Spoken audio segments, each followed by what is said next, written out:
You have to install Audacity on your laptop to proceed through the rest of the course. You can install Audacity from audacityteam.org. Audacity runs on Windows, Mac, and Linux. Choose your OS, and an installation file starts downloading automatically. I am using a Mac, so I will show the details on how to install it in Mac OS. The installation process is as typical as other software on your OS. So if you are using Windows or Linux, you should be able to install it smoothly. You can either click Download Audacity or choose your OS from the menu. I will choose Mac. You will see a counter when the automatic download will start. The automatic download started, and it is a universal installation file. If you are using a M1 or M2 based Mac, you should install it from another file.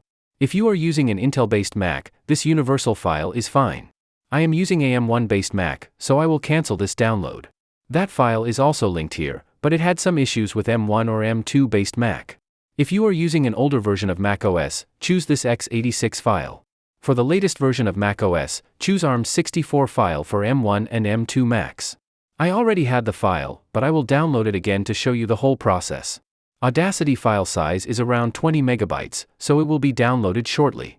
After the download is complete, go to the location where you have downloaded the file. Double-click it, and this pop-up window will appear. Drag the Audacity icon to the Applications folder. I already had Audacity installed, so it is asking to replace. I will replace. If you are installing Audacity for the first time, you will not see this message. The installation is complete, and I will open it from the Spotlight. Search for Audacity, and the Audacity app will appear. Click on it, and you will see a confirmation message.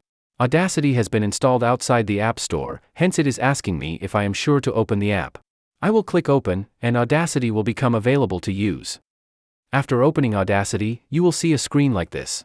You feel it is a lot, but it is super easy to use once you know it. I will guide you so it will become intuitive for you. I rearranged some of the tools, and I can reset the default look from the View menu. Go to Toolbars and choose Reset Toolbars. It is a great way to reset the interface if you make any mess during rearrangement. I will show you in due time, and make sure Audacity is up and running on your machine.